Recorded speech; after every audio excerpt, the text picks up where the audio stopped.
बच्चों, हम लोगों का अब एक बहुत ही इंटरेस्टिंग और बहुत ही महत्वपूर्ण इम्पॉर्टेंट एक टॉपिक अब इकोनॉमिक्स में शुरू हो रहा है, जिसका नाम है उपभोक्ता की मांग।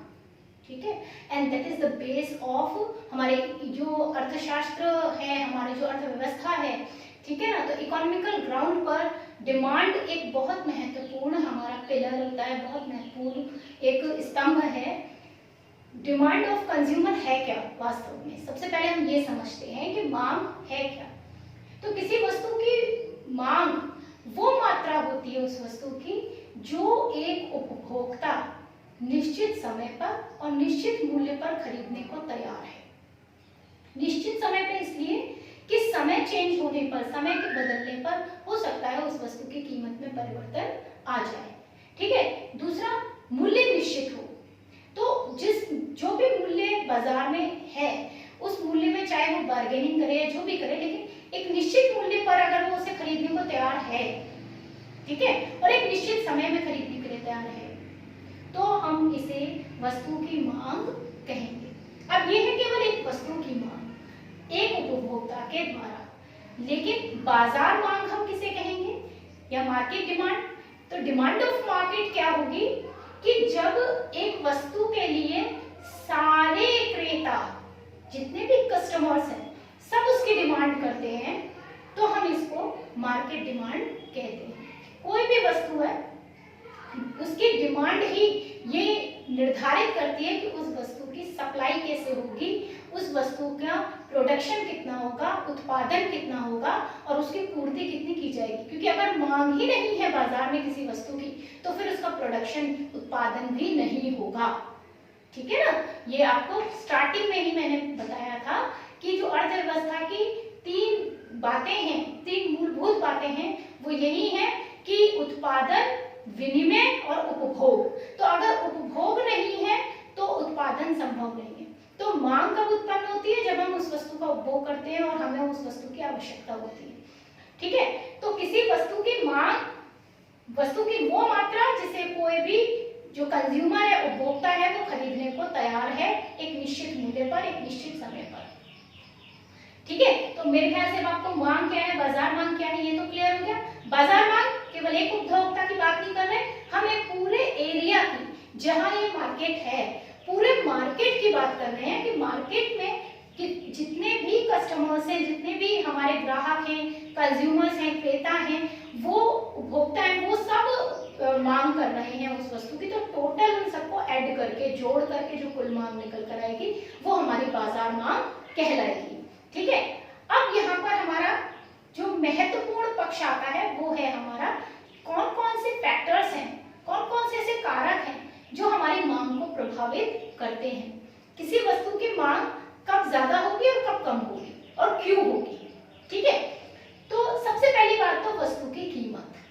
देखिए, जो वस्तु की कीमत है उसका मांग पर बहुत प्रभाव पड़ता है। अगर किसी वस्तु की कीमत थोड़ी सी भी बढ़ जाती है तो उसको खरीदने वालों की संख्या कम हो जाती है, लोग उसकी डिमांड कम करने लगते हैं, क्योंकि कोई भी उपभोक्ता अपनी निश्चित आय में से ही वस्तु को खरीदेगा।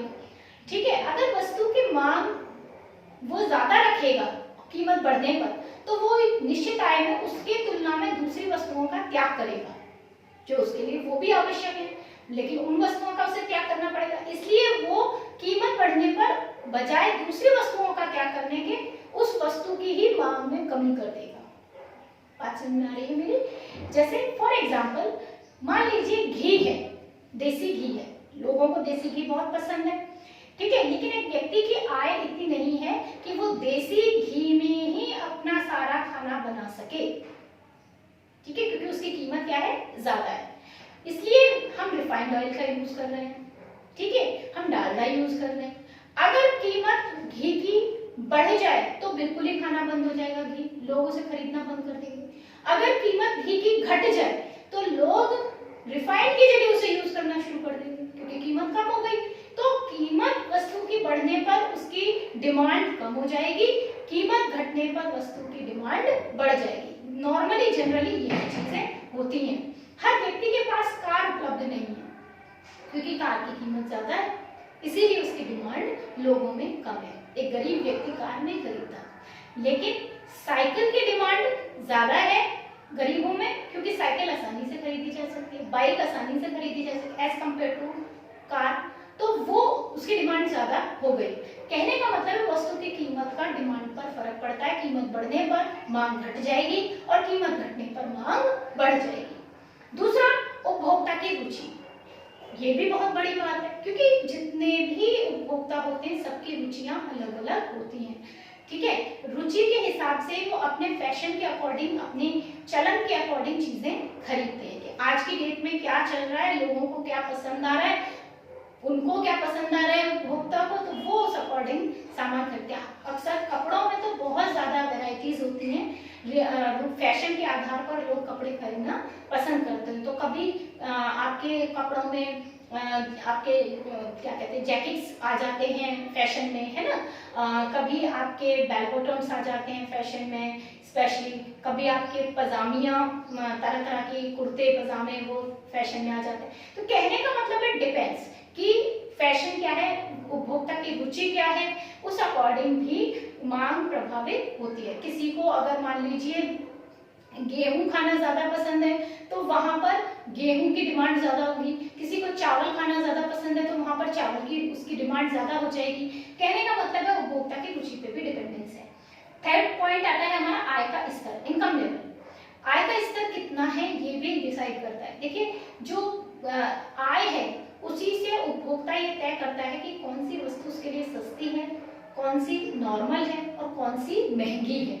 तो वो फिर अपनी आय के आधार पर अपना बजट तैयार करता है कि मैं इस आय में से सस्ती कितनी वस्तुएं खरीद सकता हूँ, नॉर्मल जो सामान्य वस्तुएं वो कितनी खरीद सकता हूँ और महंगी वस्तुएं कितनी खरीद सकता हूँ। उसके आधार पर वो अपना सेट तैयार करता है, तब वो अपनी मांग उत्पन्न करता है। तो आय का लेवल भी बहुत, इनकम लेवल बहुत जरूरी है कि जिसकी आय ज्यादा होगी, ठीक है ना, जो धनी लोग होते हैं जिनकी आय ज्यादा है वो बहुत सारी वस्तुएं खरीद सकते हैं, वो महंगी से महंगी वस्तु भी खरीद सकते हैं, सस्ती से सस्ती वस्तु भी खरीद सकते हैं, उनके पास ऑप्शंस हैं, तो उनकी मांग ज्यादा है। आय का स्तर जो निर्धन होगा उनके लिए कम होगा, उनके पास इनकम कम है तो वो सामान्य वस्तुओं की ज्यादा डिमांड करेंगे, महंगी वस्तुओं की डिमांड कम करेंगे, ठीक है। तो ये होगा आय का स्तर। इसके बाद देखिए इससे ही मिलता जुलता बट लिटिल बिट डिफरेंट, थोड़ा सा अलग पॉइंट आता है हमारा आय का वितरण। आय का वितरण यानी डिस्ट्रीब्यूशन ऑफ इनकम लेवल।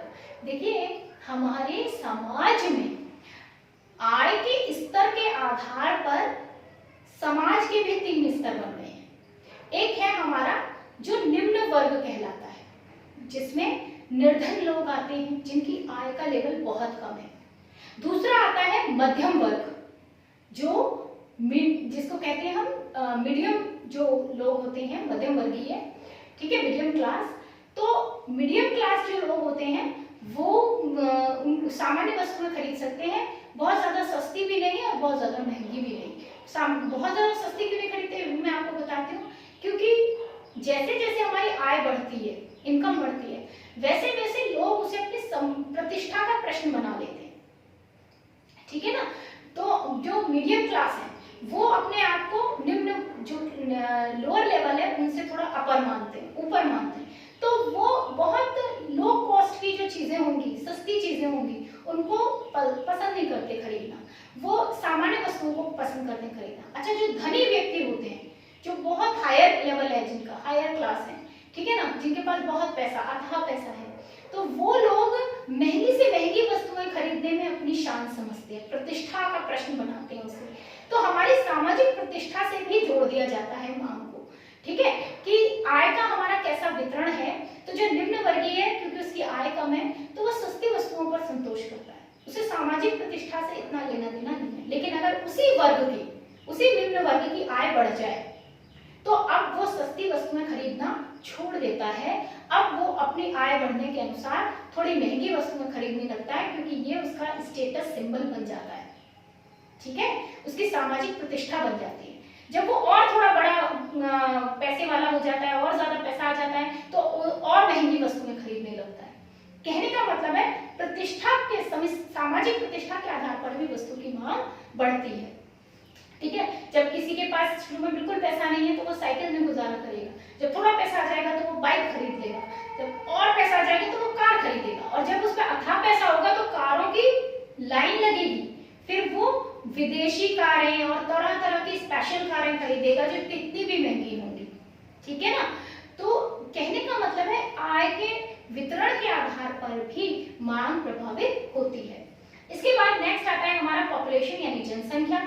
हमारी जो जनसंख्या है ये मांग को बहुत प्रभावित करती है। देखिए, जिस देश की जनसंख्या कम होगी वहां कम खाद्यान्न चाहिए, वहां कम खाद्यान्न मतलब खाने के लिए जो फसल वगैरह है, ये कृषि जो हम कर रहे हैं वो सब हमें कम चाहिए, ठीक है। वहां लोगों को अपने वाहनों के लिए खनिज तेल ये सब कम चाहिए, उद्योगों के लिए हमें ऊर्जा के जितने साधन है, संसाधन है, हमारे बिजली है, विद्युत है आपकी, है ना, और पानी है, ये मतलब जो भी आपका जितने भी केमिकल्स हैं या जो भी हैं पदार्थ वो सब कम कम चाहिए। पॉपुलेशन ज्यादा होगी तो यही सारी चीजें हमें ज्यादा चाहिए, ठीक है। तो जिस देश की पॉपुलेशन ज्यादा होगी उस देश को ज्यादा, उस देश के लिए खाद्यान्न की डिमांड ज्यादा होगी, खाने की चीजों की डिमांड ज्यादा होगी, पहनने के कपड़ों की डिमांड ज्यादा होगी, उसके लिए जमीन की डिमांड ज्यादा होगी, ठीक है ना। तो ये जितने संसाधन है उनकी डिमांड ज्यादा होगी। तो जनसंख्या पे भी डिमांड निर्भर करती है।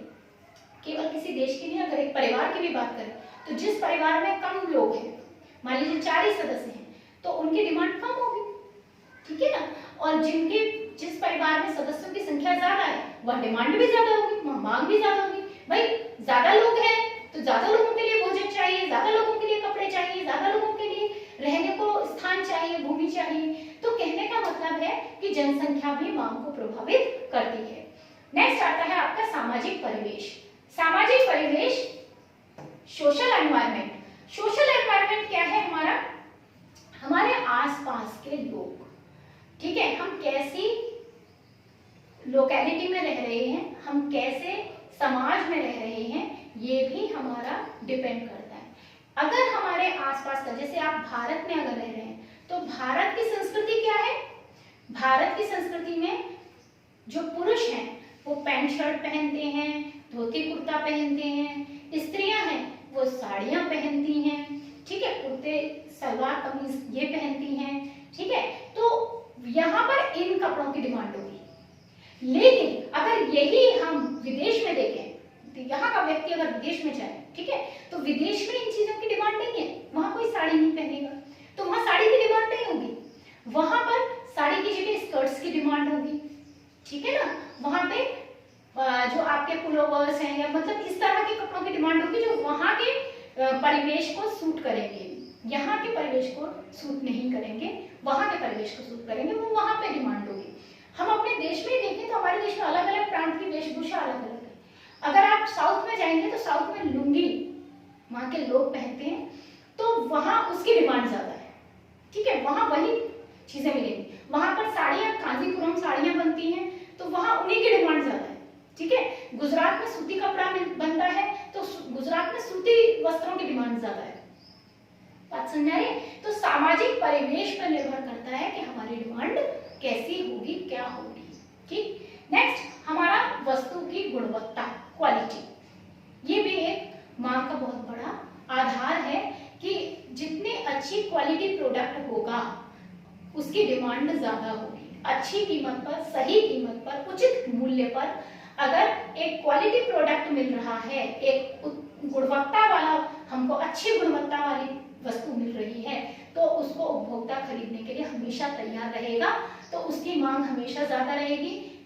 एक खराब क्वालिटी का प्रोडक्ट है, अगर वो सस्ता है तो हो सकता है निर्धन वर्ग मजबूरी में उसको खरीदे, लेकिन अगर उनकी भी आय बढ़ जाएगी तो वो उस वस्तु को नहीं खरीदेंगे। यानी खराब क्वालिटी कोई खरीदना पसंद नहीं करेगा, सबको अच्छी क्वालिटी का प्रोडक्ट चाहिए। तो अच्छी क्वालिटी का प्रोडक्ट जितना होगा उसकी मांग उतनी ही ज्यादा होगी। तो ये सारे पॉइंट्स हैं हमारे मांग को प्रभावित करने वाले। और मांग हमारी है क्या, इसको हम लोग आज बस इतना ही समझेंगे। हम अपने नेक्स्ट वीडियो में पढ़ेंगे मांग का नियम, तो इसको आप बहुत अच्छे से समझ लीजिए ताकि आपको मांग का नियम, मांग वक्र, ये सब चीजें समझ में आ जाएं। आज के लिए बस इतना ही। Thank you for watching. और अगर कोई समस्या है तो मुझे कमेंट कीजिए, वरना आप अपना जो थंब का सिंबल है उसको प्रेस कीजिए और मुझे बताइए कि आपको वो समझ में आया या नहीं।